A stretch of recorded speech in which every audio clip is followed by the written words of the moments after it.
Memiliki 37 provinsi, Indonesia terkenal dengan keberagaman budayanya. Di kesempatan kali ini, saya ingin memaparkan salah satu budaya dari Provinsi Indonesia Timur, yaitu Maluku. Assalamualaikum warahmatullahi wabarakatuh. Salam sejahtera bagi kita semua. Yang terhormat Bapak Lotahya Sinaga dan teman-teman yang saya banggakan. Saya, Cahya Kamila dari 12 MIPA 2, akan mengajak teman-teman untuk mengenal budaya Sasi dari Maluku. Maluku adalah daerah kepulauan yang penuh dengan sejuta pesona dan keindahannya.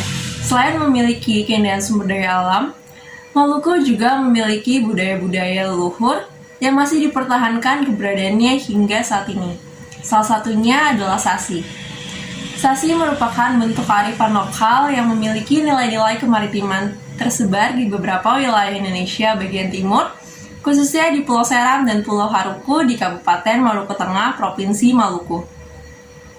Sasi adalah adat yang melarang masyarakat di Maluku untuk mengambil hasil alam di darat maupun di laut dalam jangka waktu tertentu. Sasi merupakan larangan yang diterapkan kepada semua orang dan terus dikembangkan secara dinamis dan kontekstual mengikuti perkembangan zaman. Sasi memiliki tujuan filosofis terkait pelaksanaannya. Yang pertama, sebagai petunjuk bagi manusia untuk memberikan batasan terkait hak-hak masyarakat. Kedua, menyatakan hak-hak wanita dan pengaruhnya terhadap masyarakat.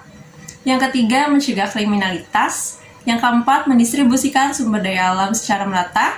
Yang kelima, menentukan cara yang baik dalam mengelola sumber daya alam, baik laut maupun darat, sebagai upaya konservasi.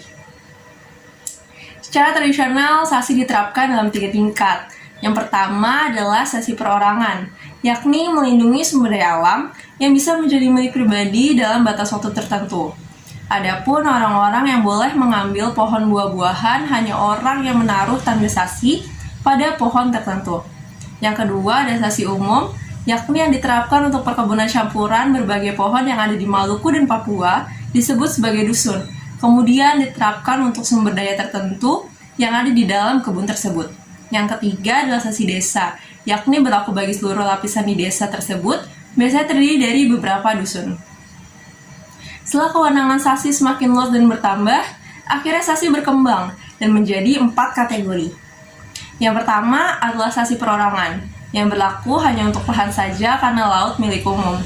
Yang kedua ada sasi umum, hanya berlaku untuk tingkat desa saja. Ketiga, sasi gereja dan masjid, sasi yang disetujui oleh pihak gereja, masjid, atau masyarakat umum.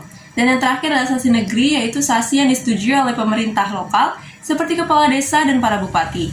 Contohnya untuk mengatasi masalah perselisihan mengenai batas wilayah. Prosesi sasi diawali dari pusat sasi yang disebut Batu Kewang, dipimpin oleh kewang desa yang bersangkutan. Di sini dibacakan siriwe atau ucapan tekad oleh kapitan, memberikan nasihat dan disebarluaskan oleh marinyo atau pembantu raja yang bertugas menyampaikan berita kepada seluruh masyarakat dengan menggunakan tabaos. Larangan itu dinyatakan dengan matakau atau simbol kepemilikan. Secara adat, pelaksanaan sasi ditentukan oleh hasil rapat Dewan Adat atau Sanmiri yang wajib dilaksanakan kepala kewang atau latu keang kewano. Kewang yang bertugas di darat disebut kewang darat dan yang bertugas di laut disebut kewang laut. Dalam menjalankan tugas mereka dibantu oleh sekel, masing-masing untuk lingkungan laut dan darat, serta 40 kewang lainnya. Kewang dipilih oleh Malesi, Pela, Denia, Waelo, Luhukai, Tuhepori, Sela, Maujetung, dan Toyana Telatu. Kegiatan sasi diawali dengan proses tutup sasi, yaitu masa berlakunya larangan. Pada waktu yang telah ditentukan, kepala kewang atau petugas keamanan desa dan para pembantunya menanam tanda-tanda sasi di sekeliling perbatasan desa di darat dan di laut. Tanda-tanda sasi adalah potongan-potongan kayu bakar atau bambu yang dibungkus menggunakan anyaman daun kelapa mirip seperti ketupat. Pada malam hari, sepanjang sasi yang biasanya berlangsung 3-6 bulan, kewang dan pembantu-pembantunya memeriksa dengan meniup kulit bea atau siput besar serta meneriakkan kata sil-e yang sama artinya dengan sasi.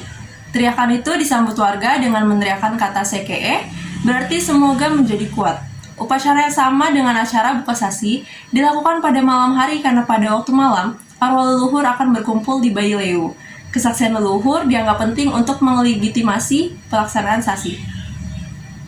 Jika melanggar peraturan yang sudah ditetapkan, maka akan dikenakan sanksi dan denda yang sudah ditentukan. Namun, terjadi dilema di mana sanksi sendiri sudah tidak berlaku seperti pada awal mula sanksi diberlakukan. Hal ini karena kepala desa atau kewang, yakni orang yang ditunjuk untuk mendisiplinkan kewenangan atas sumber daya alam, dan wilayah sudah mulai malas untuk memperhatikan tradisi sanksi itu sendiri.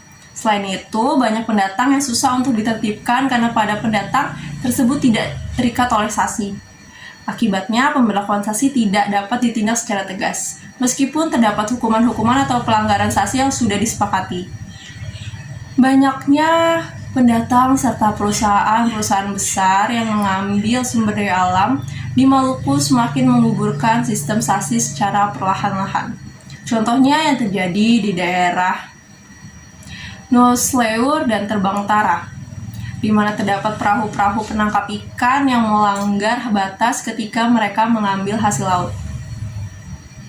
Walaupun begitu, kita harus tetap melestarikan budaya sanksi agar tidak punah. Dan bagi teman-teman yang akan berlibur ke Maluku, saya harap kalian bisa menghargai budaya leluhur. Bukan hanya di Maluku, tetapi juga di daerah lainnya.